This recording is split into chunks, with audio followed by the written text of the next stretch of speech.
If you've been told your miscarriage was just bad luck, there's a real chance something important never actually got tested. Now, most of the time, miscarriages are explained the same way.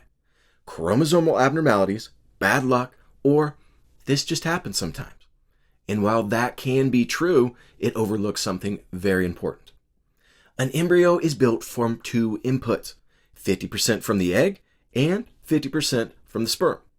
So if something is off on either side, the outcome changes. But most of the time, the focus is directed entirely on the woman. Hormones are checked, physical exams performed, and the labs are rerun. All the while, the guy is minimally assessed or not even assessed at all. Do you see the problem here? If you only test one side, you're missing 50% of the equation. In this video, I'll walk you through how the male side contributes to miscarriage, what often gets missed in standard testing, and a practical approach to improve the odds. For men, the risk of miscarriage comes down to sperm function. And I'm not talking about whether a sperm can reach the egg, but what it delivers, because that genetic blueprint determines whether an embryo stops or develops. Now here's the problem. Most guys only get a basic semen analysis that looks at count, movement, and shape. That will tell you the likelihood of a sperm reaching the egg, but it doesn't tell you if it can build an embryo. So you can have a good semen analysis and still have damaged DNA in the sperm. In fact, up to 50% of recurrent miscarriages are labeled unexplained. And one reason is sperm function at the DNA level isn't being evaluated. Inside each sperm cell is tightly packed DNA. And if that DNA is damaged, fragmented, or unstable, fertilization can still happen. But the embryo will be compromised because the embryo has to work with whatever it's given. That said, the egg can repair some DNA damage, but its capacity is limited and declines with age. So when the level exceeds what can be repaired, one of two things tends to happen. The embryo fails to implant, or it implants and then stops developing, which results in a miscarriage. This is why high levels of sperm DNA fragmentation are associated with an increased risk of miscarriage, often in the range of 3 to 4 times higher than normal. 3 to 4 times. So, what causes this damage in the first place? Daily habits that increase inflammation and oxidative stress, both systemically and downstairs.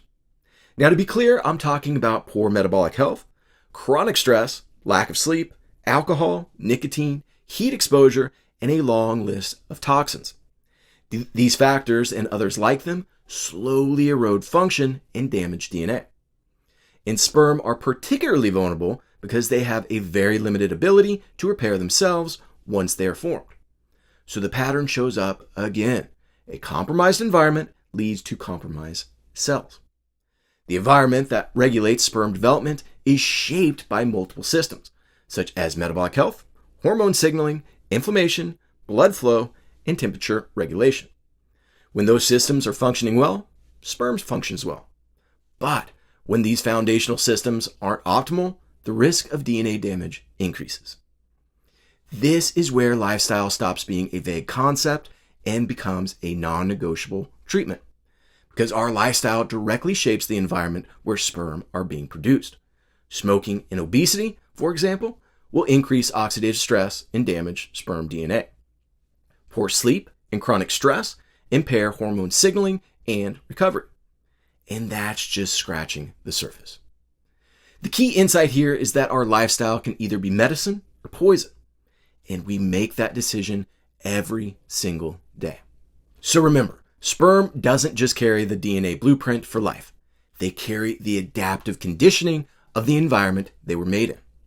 Another factor that often gets overlooked is varicoceles. This is a condition that causes impaired blood flow around the testicles, which can lead to increased temperatures and oxidative stress, which in turn hinders sperm development and increases DNA damage.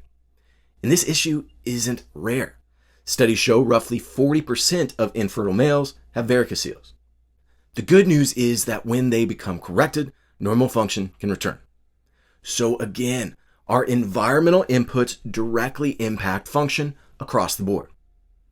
Age is another layer to our environmental inputs because as men get older, DNA damage starts to accumulate, along with a decline in the systems that help us repair. So even if standard parameters look acceptable, the underlying quality can still decline with age. When you put all of this together, the pattern becomes clear. A successful pregnancy requires two inputs. If one side is compromised, the outcome will be affected. And if the underlying condition remains the same, there's a high probability of getting the same result. This is where the term unexplained miscarriage comes in, because in many cases, unexplained doesn't mean random. It means incomplete evaluation. This isn't about assigning blame, it's about understanding that fertility is a shared system. If you only evaluate the female side, the underlying problem may go untouched. So the more useful question is this: where is function breaking down, and how can we fix it? Once you shift the focus away from isolated test results and transition to overall system function, the entire approach changes. This is exactly why we approach fertility as a two-person process, because when both partners are evaluated properly, the pattern becomes clear. So if you've experienced a miscarriage or you've been trying for a while and haven't gotten clear answers, it's worth asking whether both sides have been evaluated at the level that actually matters. Because if you don't evaluate both sides properly, you're not running a full fertility workup. You're running half of one. If you want a more complete breakdown of how we approach this, use the link below to watch our free masterclass. And if you found this helpful, subscribe to the channel, because most of the information around fertility is fragmented. And our goal here is to give you a clear, complete picture so you can actually move forward with confidence. Thanks for watching.